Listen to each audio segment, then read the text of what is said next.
আন্তর্জাতিক বৌদ্ধবিহারে সম্প্রীতি ভবনের ভিত্তিপ্রস্তর স্থাপন করলেন প্রধান উপদেষ্টা ডক্টর মোহাম্মদ ইউনূস। অনুষ্ঠানে অংশ নিয়েছেন সেনাপ্রধান।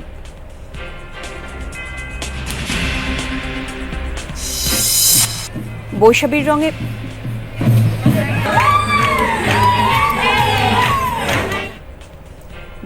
রঙে মাতোয়ারা ৩ পার্বত্যাঞ্চল। চারুকলায় চলছে আনন্দ শোভাযাত্রার শেষ মুহূর্তের প্রস্তুতি। নিরাপত্তা নিয়ে শঙ্কা নেই জানালো র্যাব।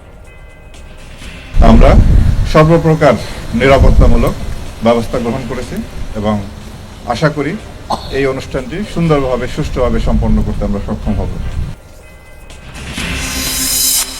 মাদারীপুরে তুচ্ছ ঘটনাকে কেন্দ্র করে ২ গ্রামবাসীর সংঘর্ষ, পুলিশ সহ আহত কমপক্ষে ২৫। একটি মামলা দায়ের।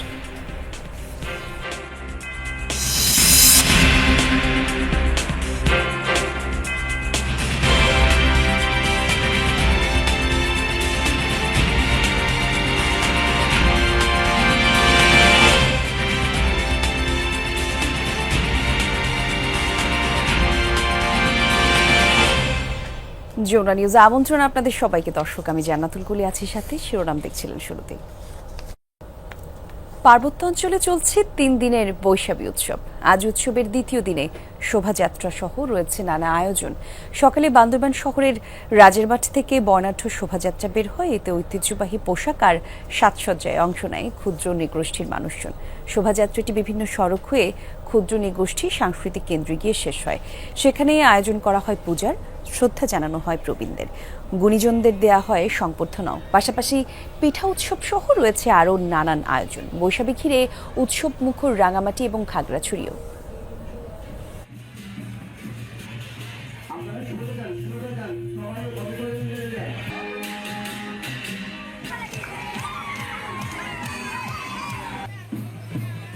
এই বিধির মাধ্যমে আমরা সমাজ, ছোট বড় সংস্কৃতি তুলে ধরার জন্য এই প্রধান আকর্ষণ আমাদের এই সাংগ্রা রেলি। কালকে হচ্ছে 14 এপ্রিল, সকালে ছয়ং দেব আমরা, আর বিকালে হচ্ছে বুদ্ধ স্নান করব, আর রাত্রে হচ্ছে সবার পাড়াতে পিঠা উৎসব হবে। এবছরে আমি মনে করি যে আরো গত বছর যাতে অনেক ভালো হবে এই সংক্রান্তির উৎসবটা। রমনা বটমূল ও নববর্ষ উৎসব উদযাপন ঘিরে কয়েক স্তরে নিরাপত্তা নেওয়া হয়েছে, আর এই নিয়ে কোনো শঙ্কা নেই, এমনটা জানিয়েছে র্যাব মহাপরিচালক AKM শহীদুর রহমান। সকালে রাজধানীর রমনা পার্কে এক সংবাদ সম্মেলনে এসব তথ্য জানান তিনি। বলেন, অনলাইনে অপপ্রচার নিয়েও বিশেষ নজর রাখা হচ্ছে। নববর্ষের অনুষ্ঠান সুন্দরভাবে শেষ হবে সেই আশা প্রকাশ করেন তিনি। আরও জানান, চারুকলায় ফ্যাসিবাদের মুখাকৃতি পোড়ানোর ঘটনায় তদন্ত চলছে।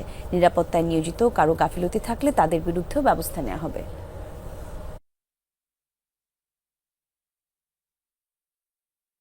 ঢাকা সহ সারা বাংলাদেশে নিরাপত্তামূলক ব্যবস্থা গ্রহণ করেছে। আমাদের মোটরসাইকেল পেট্রোল, গাড়ি পেট্রোল, চেকপোস্ট, অবজারভেশন টাওয়ার এবং আমাদের গোয়েন্দা নজরদারি অব্যাহত আছে। আমরা অন্যান্য আইনশৃঙ্খলা রক্ষাকারী বাহিনীর সাথে সমন্বয় রেখে এবং বিভিন্ন সাংস্কৃতিক গোষ্ঠী এবং জনপ্রতিনিধি, আপামর জনগণ সবার সাথে আমরা সমন্বয় রেখে এই অনুষ্ঠানে যাতে সুষ্ঠুভাবে সুন্দরভাবে করা যায় তার সব রকম ব্যবস্থা আমরা গ্রহণ করেছি। বর্ষবরণ আনন্দ শোভাযাত্রার শেষ মুহূর্তের প্রস্তুতির খবর জানাতে চারুকলা থেকে যোগ দিচ্ছেন সহকর্মী শাকিল হাসান। শাকিল, যেটা বলছিলাম আসলে শেষ মুহূর্তের প্রস্তুতির খবর আপনি জানাবেন। কি অবস্থা, আপনি যেখানে আছেন সেখানে ফ্যাসিবাদের মুখাকৃতি পুড়িয়ে নেওয়া নিয়ে কোনো তথ্য আছে কিনা আপনার কাছে? কলি প্রতি বছর বর্ষবরণের আগের দিনটা প্রস্তুতির সর্বশেষ যে কাজগুলো সেগুলো করা হয় এবং এই জন্য চারুকলা কিন্তু কর্মব্যস্ত থাকে এবং আজকেও তার ব্যতিক্রম নয়। এবং আজকে এই শেষ দিনের প্রস্তুতিতে চারুকলার যারা কর্মী রয়েছেন তারা কর্মব্যস্ত সময় কাটাচ্ছেন। তবে শিক্ষার্থীদের অংশগ্রহণ এবার তুলনামূলক কম দেখা যাচ্ছে। আমি কয়েকজনের সঙ্গে কথা বলার চেষ্টা করেছি এসে। এখানে যে কর্মীরা কাজ করছেন তারা বেশিরভাগের বাইরে এবং বেশ কয়েকজন চারুকলার শিক্ষক রয়েছেন, তারা এটি তদারকি করছেন এবং নানা ধরনের মোটিভ তৈরি করা হয়েছে। সেই মোটিভের মধ্যে একটি নানা রকম প্রাণী, মাছ, রয়্যাল বেঙ্গল টাইগারের প্রতিকৃতি রয়েছে, পাখির প্রতিকৃতি। এবং আরেকটি ৩৬ জুলাই, যেটি এই গণ অভ্যুত্থানের একটি সিম্বলিক নাম, সেটিরও একটি প্রতিকৃতি এবার বর্ষবরণের শোভাযাত্রায় রাখা হয়েছে। আর আপনি জানেন যে সিদ্ধান্ত হয়েছে এর মধ্যে যে মঙ্গল শোভাযাত্রার নাম পরিবর্তন করে বর্ষবরণ আনন্দ শোভাযাত্রা করা হয়েছে এবং সেই নামেই এবারের বর্ষবরণ এই শোভাযাত্রাটি চারুকলা থেকে বের হয়ে ঢাকা বিশ্ববিদ্যালয়ের কয়েকটি সড়ক প্রদক্ষিণ করবে এবং প্রতি বছর এটি সচরাচর নিয়ম যে চারুকলার শিক্ষার্থী সহ শিক্ষকরা, ঢাকা বিশ্ববিদ্যালয়ের শিক্ষার্থী সহ সর্বস্তরের মানুষ কিন্তু এই শোভাযাত্রায় যোগ দেন এবং এই শোভাযাত্রায় একটি বর্ণিল রূপ লাভ করে এবং এটি কিন্তু পহেলা বৈশাখের উদযাপন হিসেবে বাংলাদেশের এই উদযাপনটি সারা বিশ্বে ইউনেস্কো কর্তৃক স্বীকৃত হয়েছে এবং এটি একটি বর্ণিল উৎসব হিসেবে বাঙালির এই যে চিরায়ত আবহমান বাংলার প্রতিকৃতি সেটিকেও সারা বিশ্বে তুলে ধরেছে। একদমই তাই। ধন্যবাদ আপনাকে শাকিল। আজ চৈত্র সংক্রান্তি, বাংলা পঞ্জিকার শেষ দিন আজ। এর মধ্য দিয়ে শেষ হচ্ছে 1431 সন। এটি বাঙালির আরেকটি বড় উৎসব। আর এদিন পুরাতনকে বিদায় জানিয়ে নতুন বছরকে বরণের নানা আয়োজন থাকে। আবহমান বাংলার চিরায়ত নানা ঐতিহ্যকে ধারণ করে আসছে চৈত্র সংক্রান্তি। সনাতন ধর্মাবলম্বীরা বাংলা বছরের এই দিনটিকে পুণ্য দিন হিসেবে মানেন। স্নান, দান, ব্রত এবং উপবাসের মধ্য দিয়ে বিভিন্নভাবে তারা পালন করে থাকেন চৈত্র সংক্রান্তি। বছর বিদায়ের উৎসব পালন করেন ব্যবসায়ীরাও। সূচি আর শুদ্ধ হয়ে ব্যবসায়ীরা নিজ নিজ প্রতিষ্ঠান নতুনভাবে সাজিয়ে তোলেন। পুরনো সব হিসাব নিকাশ চুকিয়ে নতুন হালখাতা খোলার প্রস্তুতিও নেওয়া হয়। নতুন বছরের প্রথম দিন হালখাতা খোলা হয়। রাজধানীর রমনা পার্কে পহেলা বৈশাখী নিরাপত্তা নিয়ে চলছে মহড়া। সেখানে আছেন সহকর্মী রিয়াজ রায়হান, যাচ্ছি তার কাছে। নিয়াজ, একটু জানাবেন নিরাপত্তা নিয়ে প্রস্তুতি কেমন দেখতে পাচ্ছেন? আপনি যেখানে আছেন সেখানকার সবশেষ কি তথ্য?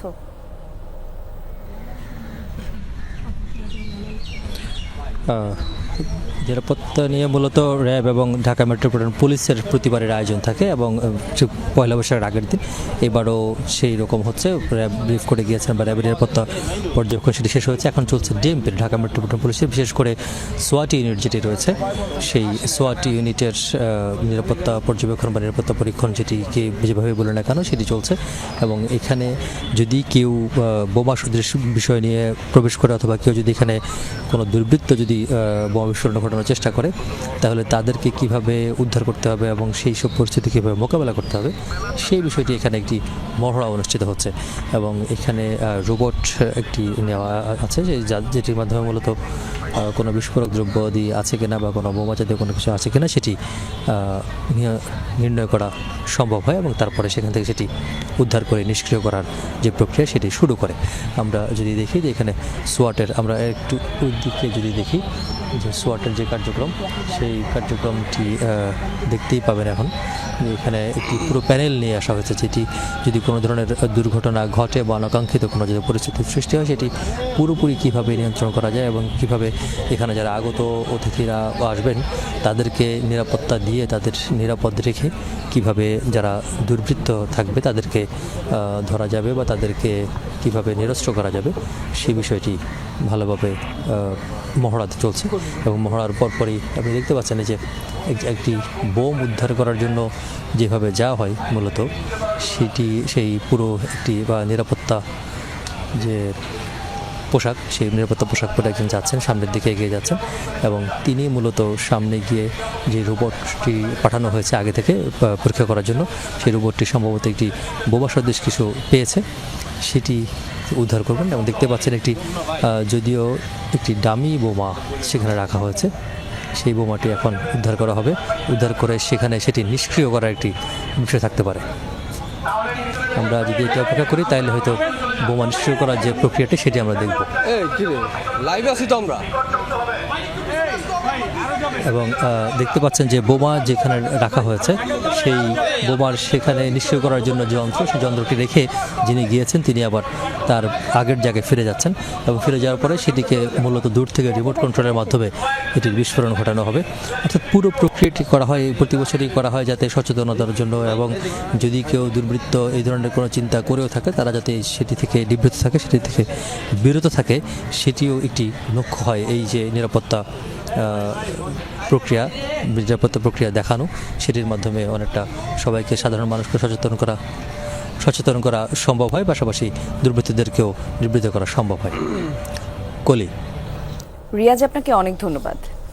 মাদারীপুরের রাজৈরে আতশবাজি ফোটানোকে কেন্দ্র করে দুপক্ষের সংঘর্ষে অন্তত 25 জন আহত হয়েছে। শনিবার রাতে উপজেলার ব্যাপারীপাড়া মোড়ে এই সংঘর্ষে জড়ায় দুপক্ষ। প্রত্যক্ষদর্শীরা জানিয়েছেন, গত 2 এপ্রিল বদর পাশা গ্রামের কয়েকজন কুন্ডুপাড়ার ফুচকা ব্রিজ এলাকায় গিয়ে আতশবাজি ফোটায়, আর এই নিয়ে দুপক্ষের কথা কাটাকাটি হয়। পরদিন মামলা এবং হামলায় হয়। একই জেরে শনিবার রাতে দেশীয় অস্ত্রসহ সংঘর্ষে জড়িয়ে পড়ে দুপক্ষ। আর এ সময় ব্যাপারীপাড়ার মোড়ের বাজারের দোকানপাট লুটপাট এবং ভাঙচুরের ঘটনাও ঘটে। পরে রাজৈর থানায় পুলিশ এবং সেনাবাহিনী পরিস্থিতি নিয়ন্ত্রণে আনে। গাইবান্ধার সুন্দরগঞ্জে আওয়ামী লীগের হামলায় বিএনপির 6 নেতাকর্মী আহত হয়েছেন। শনিবার রাতে উপজেলার মোগুলের হাট এলাকায় এই ঘটনাটি ঘটে। পুলিশ জানিয়েছে, বিএনপি কর্মী শফিকুল ইসলামের সাথে ছাত্রলীগের সাবেক নেতা বাবুর বাগবিতণ্ডা হয়। এ সময় বাবুর 2 ভাই আওয়ামী লীগ নেতা শফিকুলকে মারধর করে ওঠে এমন অভিযোগ। পরে যুবদল এবং বিএনপির নেতাকর্মীরা উদ্ধারে গেলে তাদের উপর হামলা চালানো হয়। এতে আহত হয় বিএনপির 6 জন। পরে বিএনপি কর্মীরা বাবুর দোকানে ভাঙচুর করে। আটক করা হয়েছে 3 জনকে।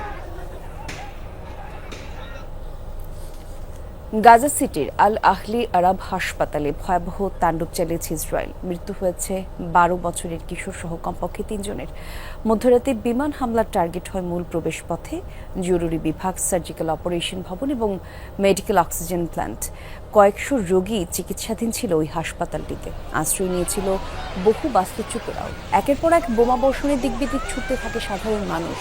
তৈরি হয় বিভীষিকাময় পরিস্থিতির। বের করে নেওয়া হয় চিকিৎসাধীনদের। খোলা আকাশের নিচে অবস্থান নেয় গুরুতর অসুস্থ রোগীরাও। হামলা ছাড়াও চিকিৎসার অক্সিজেন মাস্কের অভাবে অনেকেই প্রাণহানির শঙ্কায় রয়েছে। এর আগেও বেশ কয়েকবার টার্গেট করা হয়েছে ব্যাপটিস্ট নামে পরিচিত এই হাসপাতালটি। গাজায় চলমান ইসরায়েলি আগ্রাসনে পুরোপুরি ধ্বংস হয়ে গেছে 34টি হাসপাতাল।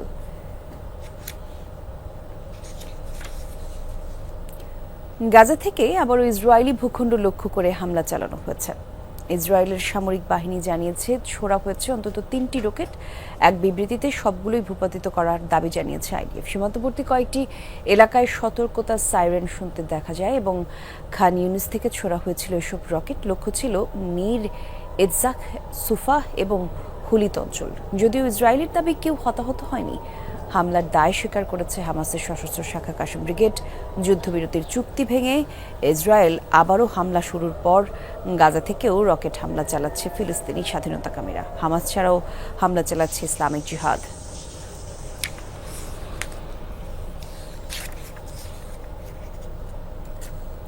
ওমানে পরমাণু ইস্যুতে ইরান এবং যুক্তরাষ্ট্রের আলোচনা যথাযথভাবে হয়েছে, এমনটা জানিয়েছেন মার্কিন প্রেসিডেন্ট ডোনাল্ড ট্রাম্প। শনিবার দুদেশের প্রতিনিধিদের মধ্যে প্রথম ধাপের আলোচনার পর এই মন্তব্য করেন তিনি। আগামী 19 এপ্রিল হবে দ্বিতীয় ধাপের আলোচনা। বৈঠক ঠিকঠাকই হয়েছে। যতক্ষণ না কোনো সমাধান হচ্ছে এ নিয়ে কথা বলে বিশেষ লাভ নেই, তাই এ বিষয়ে এখনই মন্তব্য করতে চাই না। আবারও দেশের খবরে ফিরছি। রাজধানীর বাড্ডায় আন্তর্জাতিক বৌদ্ধ বিহারে বৌদ্ধ সম্প্রদায়ের সাথে মতবিনিময় অনুষ্ঠানে বক্তব্য রাখছেন সেনাবাহিনী প্রধান জেনারেল ওয়াকারুজ্জামান। আমরা যাচ্ছি সরাসরি সেখানে। রাজধানীর বাড্ডায় আন্তর্জাতিক বৌদ্ধ বিহারে বৌদ্ধ সম্প্রদায়ের সাথে মতবিনিময় অনুষ্ঠানে বক্তব্য রাখছেন সেনাবাহিনী প্রধান জেনারেল ওয়াকারুজ্জামান। আমরা যাচ্ছি সরাসরি সেখানে। কাজ করে যাচ্ছি। এর আগে কঠিন চিবরদান একটা অনুষ্ঠান হয়েছিল, আমাদেরকে আমন্ত্রণ করা হয়েছিল, আমরা এসেছিলাম। তখনও জিওসি 9 পজিটিভ ডিভিশন তার লোকজন দিয়ে আমরা সবসময় শান্তি শৃঙ্খলা বজায় রেখেছি। এখন এই সম্প্রীতি ভবনের জন্য আনুমানিক 7.5 কোটি টাকার মতো ব্যয় হবে, সেটা আমরা ইনশাল্লাহ করে দিচ্ছি। এবং এখানে 24 পদাতিক ডিভিশন, 24 কনস্ট্রাকশন ব্রিগেড কমান্ডার এইখানে ভূমিকা রেখেছেন। তারা ডিজাইন এবং আর্কিটেকচার ডিজাইন এবং যে স্ট্রাকচারাল ডিজাইন অনুযায়ী এই কনস্ট্রাকশনটা করে দিবে। আমি তাদেরকে বলেছি যে 1 থেকে 1.5 বছরের মধ্যে এই কনস্ট্রাকশনটা যেন শেষ হয়ে যায়। ইনশাল্লাহ আমরা সবাই আপনাদের সাথে আছি। এদেশ সবার, হিন্দু, বৌদ্ধ, খ্রিস্টান, মুসলমান সবার এই দেশ। এই সম্প্রীতি বজায় রেখে আমরা বাস করতে চাই। আমি আমার জীবনের একটা বড় সময় জীবনের শুরুতে যৌবনের একটা বড় সময় আমি চিটাগং হিল ট্র্যাক্সে আমি কাজ করেছি। সেখানে আমরা ওতপ্রোতভাবে বৌদ্ধ সম্প্রদায়ের সাথে জড়িত ছিলাম। সেখানে অনেক কঠিন জীবনদান অনুষ্ঠান হয়েছে, সেখানে গিয়েছি এবং তাদের সাথে ওতপ্রোতভাবে আমরা কাজ করেছি। আমরা চাই চিটাগং হিল ট্র্যাক্সে পার্বত্য চট্টগ্রামে যেন শান্তি বিরাজ করে, তার জন্য যা কিছু করতে হয় আমরা করতে রাজি আছি। সমগ্র দেশে এই সাম্প্রদায়িক সম্প্রীতি রক্ষার জন্য যা কিছু করতে হয় সেটা আমরা করতে সবসময় সদা প্রস্তুত থাকব। আমি মাননীয় প্রধান উপদেষ্টাকে আবার ধন্যবাদ জানাচ্ছি। ওনার অনেক কর্মব্যস্ততার মাঝেও উনি রাজি হয়েছেন এখানে এসে, এবং উনি আমাকে অনুপ্রাণিত করেছেন এই কাজের জন্য। এই জন্য ওনার প্রতি আমি কৃতজ্ঞতা জ্ঞাপন করছি, এবং আমরা ইনশাআল্লাহ সবাই মিলে এই দেশ জাতিকে একটা শান্তির জায়গায় নিয়ে যেতে চাই। গৌতম বুদ্ধের বাণীর এখন এই বর্তমান সময়ে অত্যন্ত গুরুত্বপূর্ণ। আমরা শান্তির দেশ চাই, শৃঙ্খলার দেশ চাই। আমরা এখানে হানাহানি বিদ্বেষ চাই না। সবার সমস্ত বিভিন্ন মত থাকতে পারে, কিন্তু অবশেষে আমরা সবাইকে যেন শ্রদ্ধা করি, একে অপরের বক্তব্যকে যেন শ্রদ্ধা করি, মতামতকে শ্রদ্ধা করি। আমাদের নিজস্ব মতামত থাকবে, সেই অনুযায়ী আমরা অবশ্যই কাজ করব, কিন্তু আমরা একে অপরের প্রতি যেন শ্রদ্ধাবোধটা থাকে সেদিকে আমাদের লক্ষ্য রাখা অত্যন্ত জরুরি। মৌলভীবাজারের শ্রীমঙ্গলে অনুষ্ঠিত হলো ফাগুয়া উৎসব। এতে চা জনগোষ্ঠীর শিল্পীরা নানা গানে আর নৃত্যে তুলে ধরেছেন তাদের জীবন কাহিনী। আফরোজ আহমেদের পাঠানো তথ্যচিত্র দেখে নেব বিস্তারিত।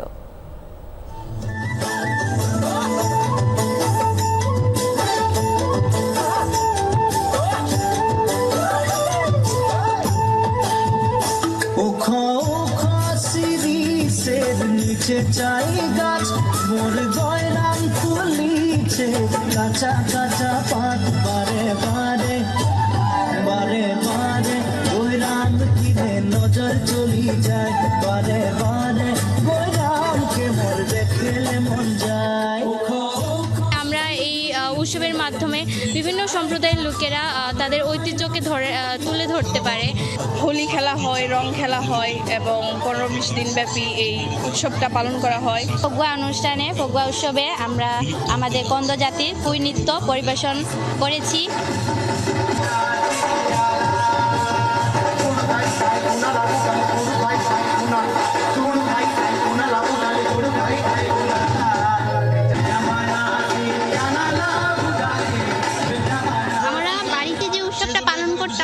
সেখানে শুধু আমাদের গ্রামের লোকজনেই থাকতো, সেই ঐতিহ্যটা শুধু আমাদের মধ্যেই সীমাবদ্ধ থাকতো, অন্যান্য লোকেদের কাছে কখনোই যেতে পারতো না এই ঐতিহ্যটা। এইখানে এসে অনেক ভালো লাগছে, কারণ হচ্ছে আমাদের ঐতিহ্য যে কাঠি নৃত্য এটা ধরে রাখে, অনেকেই তো বিলুপ্ত হয়ে যায়।